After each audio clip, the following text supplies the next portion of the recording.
So we have known for a few weeks now that the M1 chip that has been taking the whole computer world by storm as to just how powerful and capable it is, that it is coming to the iPad Pro.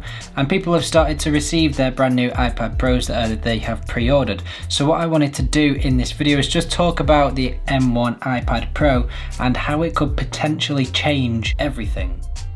Let's get into it. Now very quickly, just before we get into this video, if you're new to this channel, my name is Scott Edwards. I make all sorts of video, photography, tech related videos, so if they are the sorts of things you are interested in, consider clicking that little subscribe button just down below there and coming and being a part of this community, which is growing incredibly quickly at the moment, so thank you to everyone that is subscribing and watching the videos. So I'm going to relate this video back to video and photo editing, as they are the main things I use all my Apple devices for and creating videos for my YouTube channel. The iPad Pro for a long time has been top of the range when it comes to tablets. It is miles above anything, and it has been for years. This is the 2018 iPad Pro, and if you haven't seen yet, I made a video a few weeks ago all about editing video on this, so if you haven't seen that, I'll link it up there and you can go and check it out. But this is from 2018, so it's already 3-ish years old, and this itself is incredibly impressive when it comes to video editing. It can edit multiple streams of 4K footage without any trouble at all. I was blown away by it when I made that video.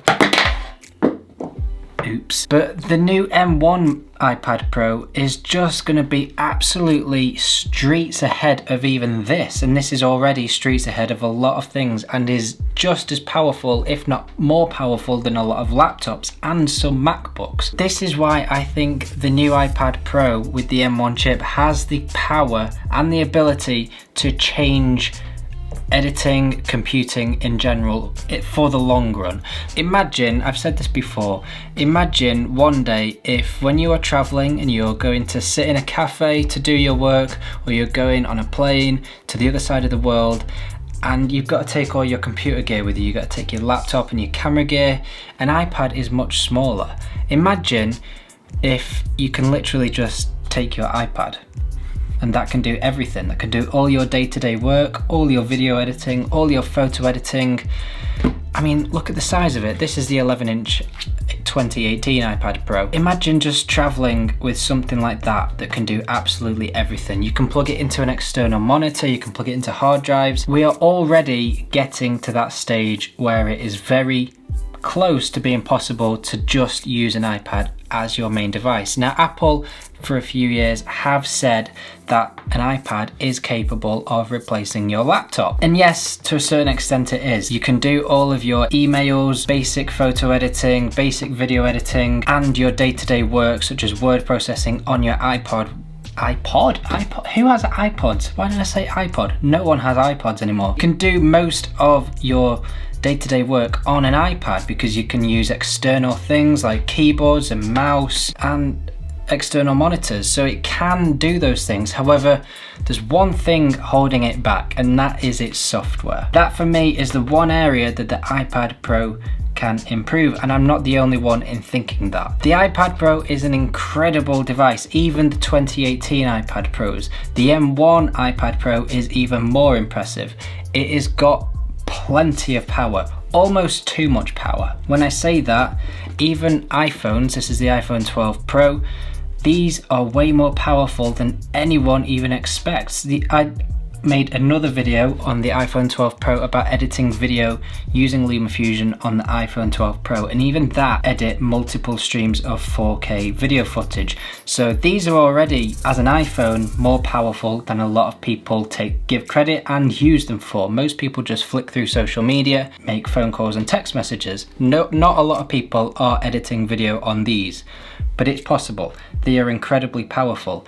The iPads, again, are even more powerful, and as I said, the M1 is just on another level. So they've already got absolutely bags of power. However, the software is the only thing letting them down. They don't have, as well, a full range of Pro apps. That might change, and fingers crossed, I'm really hoping it does change in a few weeks at WWDC and Apple finally bring Final Cut and Logic and a few other things that maybe people want to the iPad.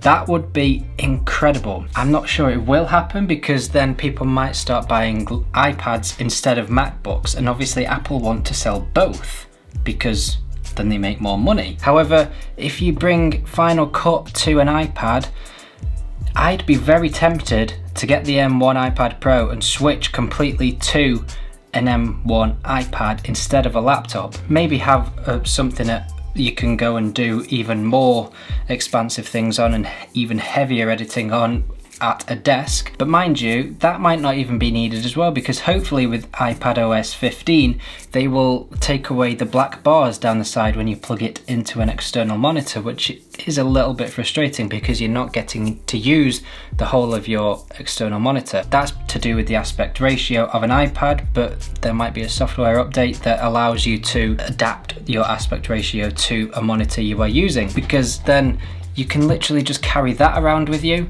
It takes up a lot less space. It is a lot more powerful than a lot of devices already. I just think it's the future, carrying these around as your only device. Let me know what your thoughts are. Are you going to be switching to the M1 iPad Pro? Are you going to wait a little bit and see what becomes available at WWDC with the new softwares? I really do hope that in a couple of weeks at WWDC, Apple bring a pro range of apps to the iPad Pro, including Final Cut, Logic, and a few others maybe, because I think that would take the iPad to a whole new level, and it would just open up a whole new range of doors for creators, editors, musicians, a whole load of people.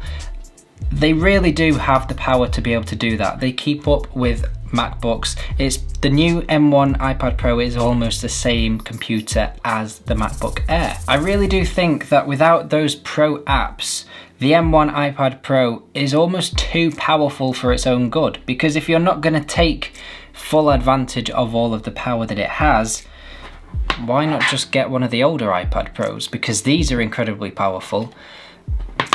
I think the software and the apps are the one thing holding it back. But that being said, if they do release them in a few weeks, a lot of people will be switching over to maybe just an iPad and no laptop at all. I think if those apps are released, I might consider switching purely to an iPad.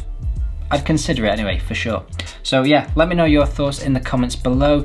Give this video a thumbs up, click the subscribe button just down below there, come and be a part of this community, and I shall see you all very soon in another video.